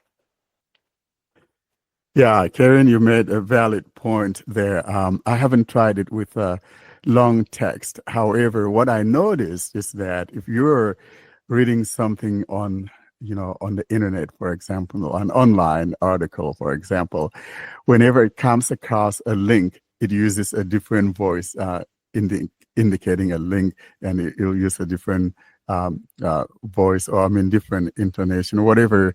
But yeah, that's how it works. I try to read a book with it, and I tap the continuous read, and it wasn't bad. And I think you're correct. It's a little bit more responsive than the Sarah Play of voices, but then its pronunciations could be a little bit atrocious. For example, I have, I'll show you what I'm trying to say here. Let's see what I have here. Device unlocked. Home. Okay, Folder. so I have like a folder here called Bible versions, and I think it will say Bible virgins. I thought that's what it said. I'll let you guys hear it. Let's see. Home screen 1 of folder Bible versions 4 or more items. You see, so Folder what? browsers 4 or folder Bible versions 4 or more items. Yeah, so it's kind of pronunciation is not all that great. You might want to do that again and slow it down, because you're still at your top skis. So maybe Okay, just maybe slow it down and see what back happens. to where it was, because we're still at the not very top speed of that TTS engine, which will be too fast for. Speech rate 107%. Speech rate Okay, 90%. so now I'm that's gonna fine. see. Home screen folder Bible versions 4 or more items. Yeah, see, it says like Bible versions. Folder What? browsers. It is virgins, actually. Yeah, so Even if you listen slow it again. down. See, Folder Bible versions.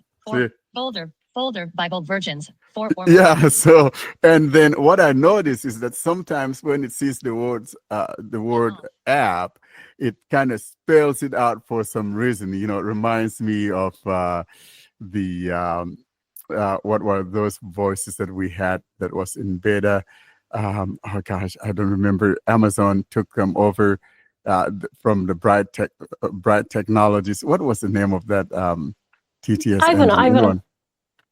Yeah, Ivona. Oh, yeah, exactly. So it will say, app for, for app instead of saying app. So yeah, there's some problems like that.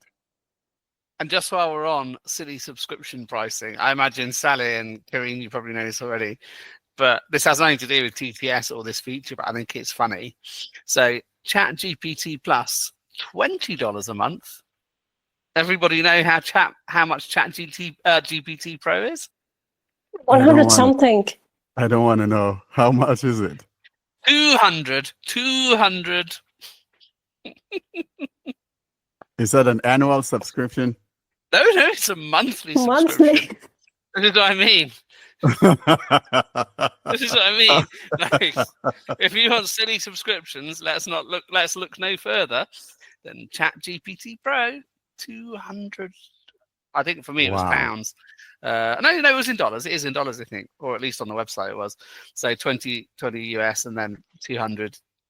Crazy. Yeah, but it's meant to be used in enterprise stuff, so I think it's reasonable. Well, it's a personal plan. It's a personal plan. You can switch to business plans and pay even more.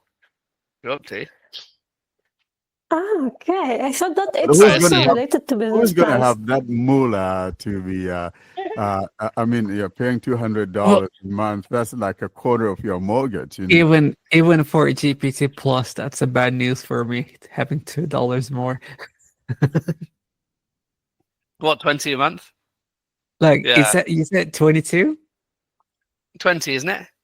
Yeah, it's 20 for me. Like, yeah, 20. Yeah, 20 for Plus and then 200 for Pro. Wow. Crazy. Yeah. Anyway, I just thought I'd entertain everyone with that subscription silliness.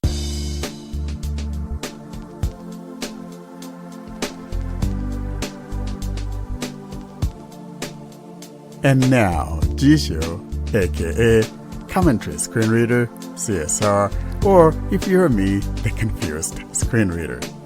This is a segment dedicated to this great popular screen reader where we show you some new feature or some feature that we believe you should be in the know of.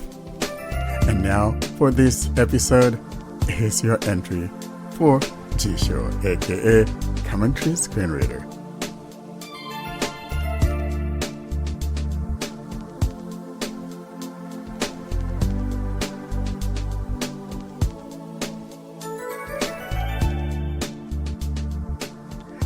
And we close this week's episode with the next in our Jieshuo series from Kareen, where she shows us Jieshuo's built-in screenshot functionality. Let's talk today about taking screenshots with Jieshuo and the long press and hold function. It's easy on Android to take a screenshot of the current screen. You typically press the volume down key and the power button together. Also, there could be other gestures and other methods. This varies across Android versions and different companies' UIs. Despite this, Jieshuo offers its own screen-taking functions. You can take a screenshot of the entire screen. Also, you can take a screenshot of the currently focused item, which is the special thing about the Jieshuo function, because it allows you to take a screenshot of only the focused item. This could be useful in scenarios, for example, when you want to show someone how a certain app icon or button looks like. To take a screenshot of the entire screen, you use the Take a Screenshot function. It's in the main menu, you can assign a gesture to it, and you can use the voice assistant. Home screen 1 of 2. I will focus an item. Seeing AI. And I will use the voice assistant to take a screenshot. Take a screenshot. Share. This saves the screenshot in the directory where screenshots are saved. On my phone, it's DCIM, then screenshots. Also, it opens the share dialog so you can share it directly to other apps. I will share it with Be My Eyes to get a description. 1. Options. Quick share. Be My Eyes describe. Application icon. Be My AI, a smartphone home screen with various app icons and a widget. The top left corner shows the time as 23:13 and the battery level at 92%. The widget displays Kareen's Buds 2 Pro with the battery level for the left and right earbuds at 84%. App icons visible include a file manager, Gmail, Google Translate, Google Play Store, Chrome, Phone, Telegram, WhatsApp, and others with various designs. The background is a blue and purple abstract pattern. Let's see now how to take a screenshot of the currently focused item only. It's still in Chinese, the function name is still in Chinese at the time of recording. You can find it in the main menu. You can assign a gesture to it. It's the last function for now. Main menu. More button. Main menu. I focused it now. You can use the translation to make sure that it's the right function. Now I'll double tap. The same thing, it saves the screenshot and shows me the share. I'll use Be My Eyes again. Be My Telegram. Be My Eyes describe. Application icon. Be My AI, a green square with rounded corners contains the white logo of WhatsApp, which is a speech bubble with a telephone handy set inside. The background is a light blue color.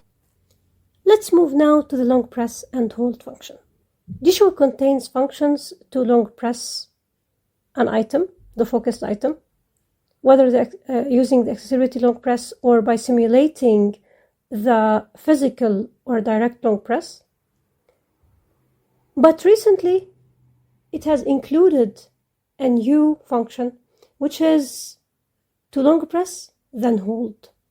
Think about it as double tapping and holding an item, and then keeping your finger on the item. Holding is necessary, for example, when you are recording a voice message in WhatsApp or Telegram and you don't want to swipe up to lock the recording.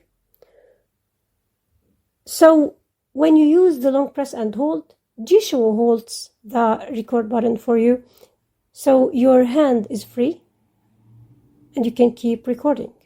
There is a limitation though, which is the duration. The long press and hold only works for 59 seconds. Then it will release the button.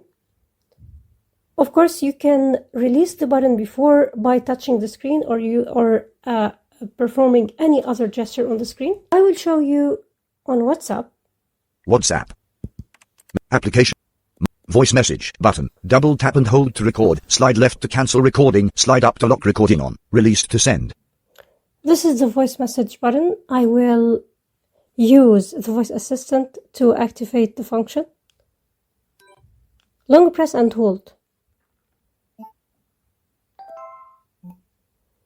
it started recording. If I touch the screen, it will stop the recording immediately, but I will wait.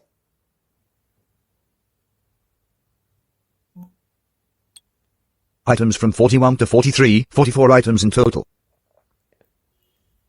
It released the button. I'll see the duration. 0 seconds elapsed.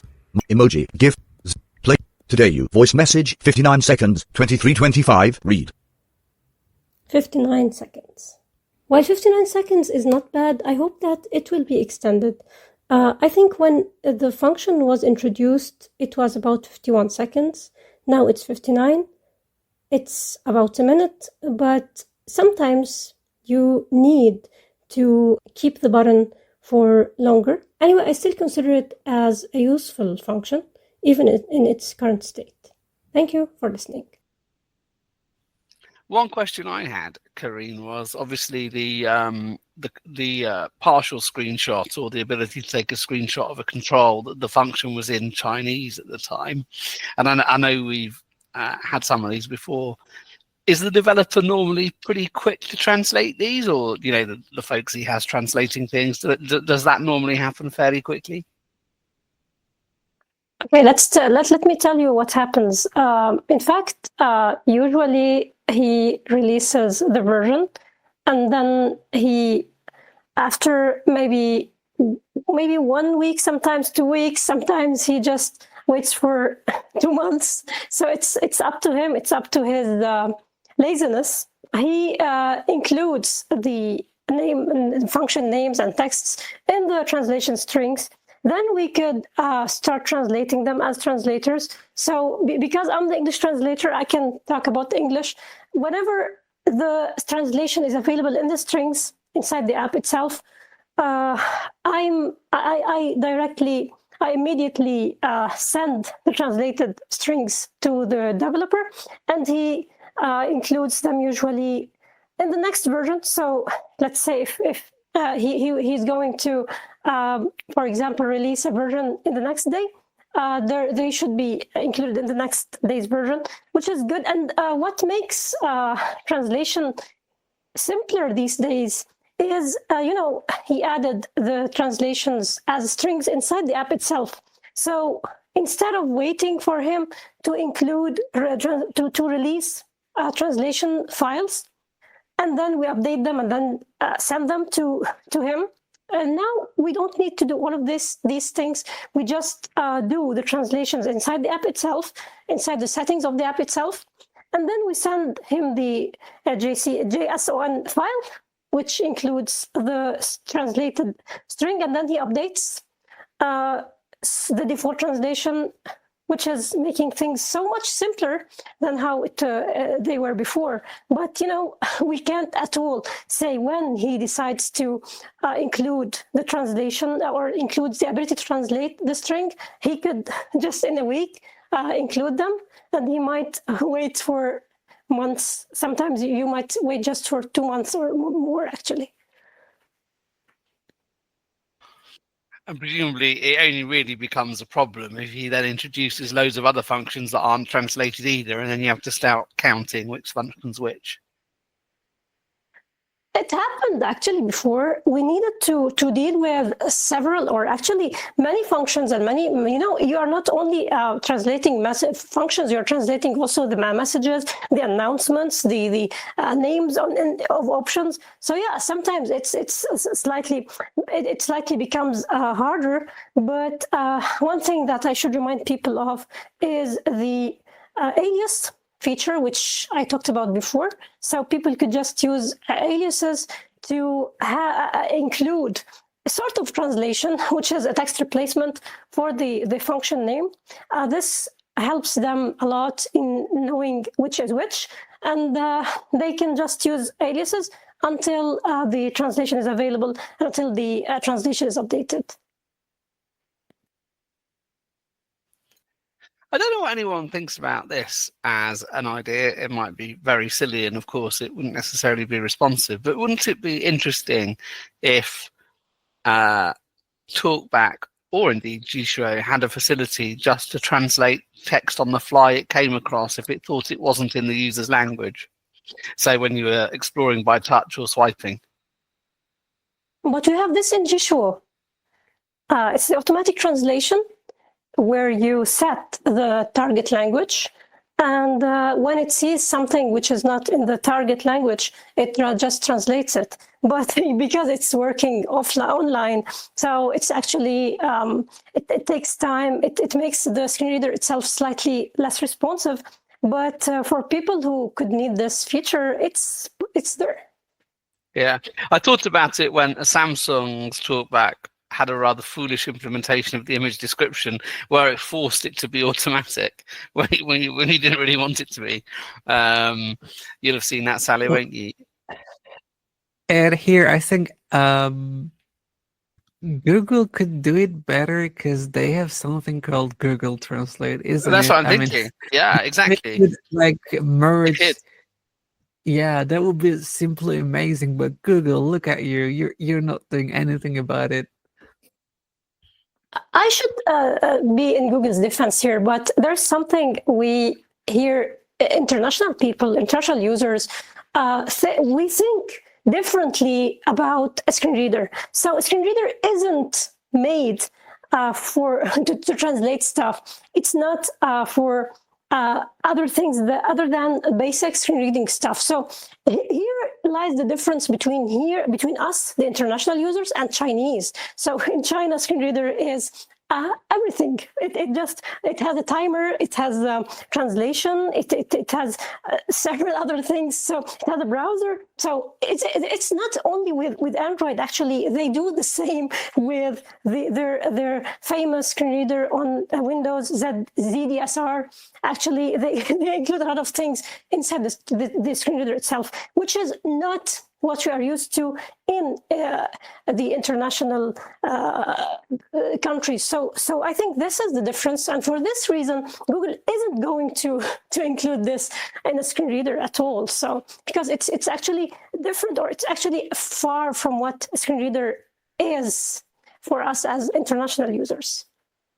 Yeah, and I think that happens probably exacerbated by the fact where and I mean, I'm very glad that Apple, Google, Microsoft have screen readers, but they're less interested in the productivity elements of a screen reader package. So a VFO might do it if anyone suggests it to them.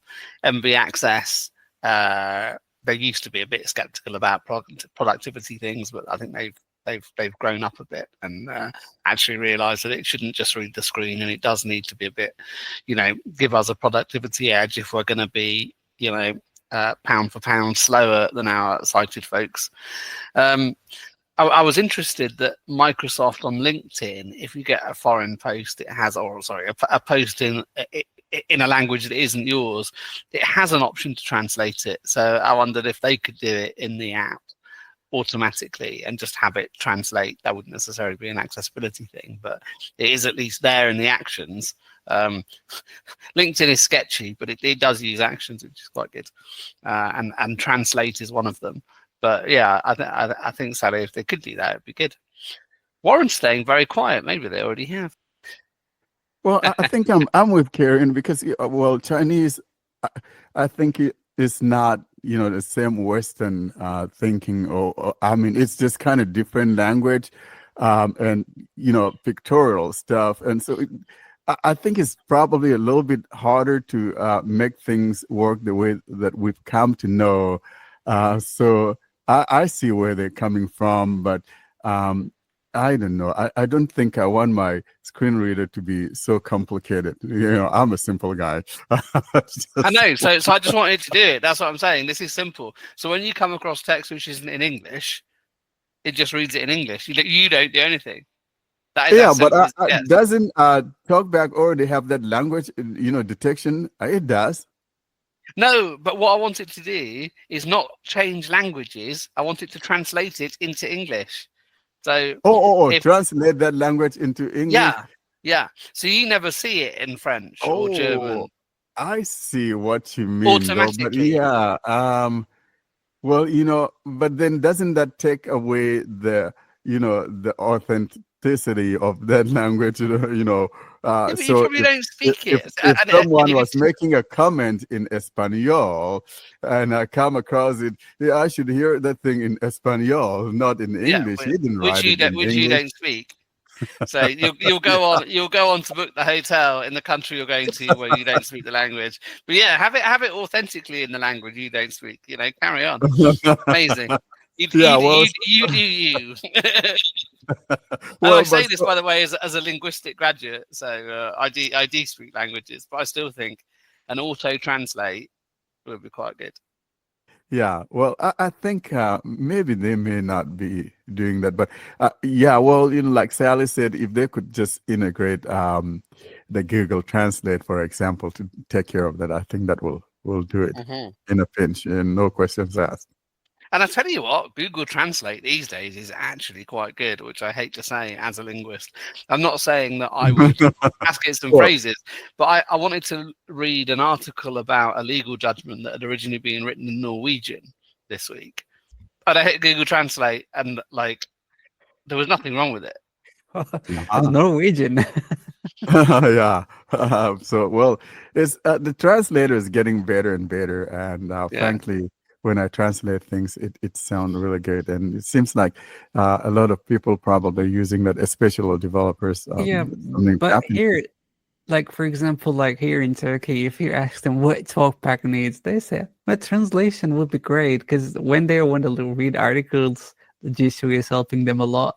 So, yeah, that's what I meant to say.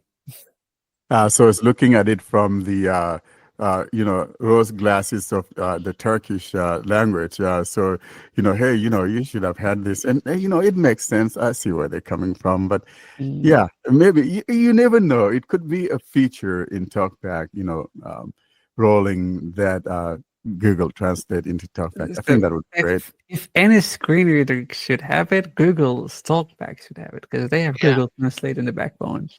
Yeah, because sometimes when you're reading something and then you have that different language come on, it may be a little bit annoying, right? Even though it's authenticity, but then it's annoying.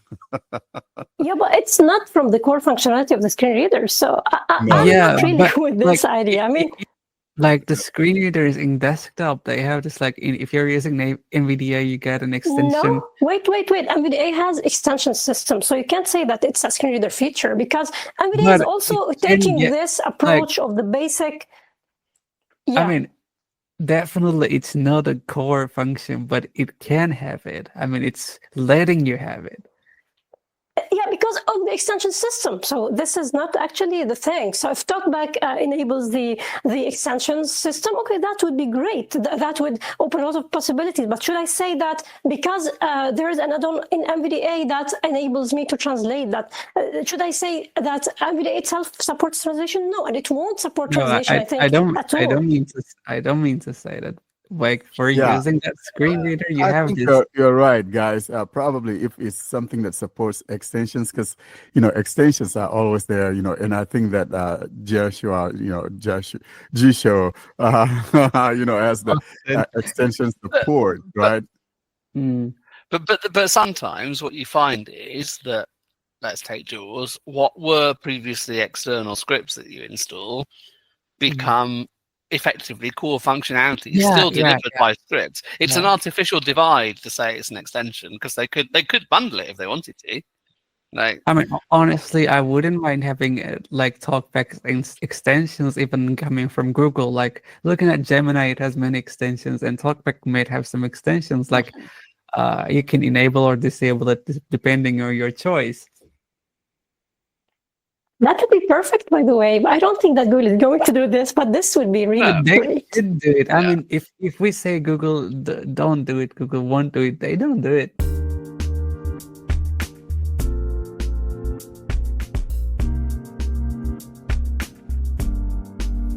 All good things must end. Thus, it's curtain drawing time, bringing us to the close of this week's episode. Coming up, though, we give you information on how to get hold of us.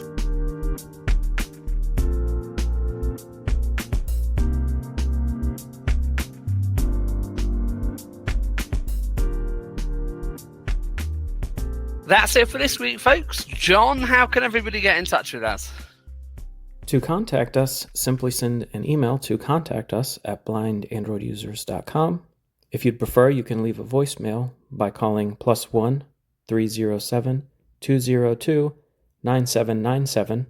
You can join our mailing list by sending a blank email to blindandroidusers plus subscribe @groups.io. You can join our Facebook and Telegram groups or subscribe to our YouTube channel using the links in the podcast show notes or YouTube video description. And you can find all of this information and more at our website, blindandroidusers.com. Well, folks, thanks very much for listening and see you next week. Say bye-bye, everybody. Bye, everyone, and thank you so much. Looking forward to seeing you guys next week. Have a great week. Thanks for listening. Goodbye, people. Bye-bye, and don't forget to pull cheeks.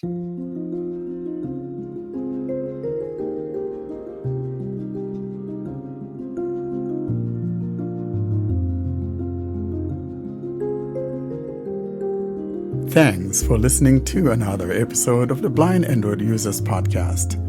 Until we see you next week, don't forget to leave us your comments and suggestions via our email contact or using any of our social media sites.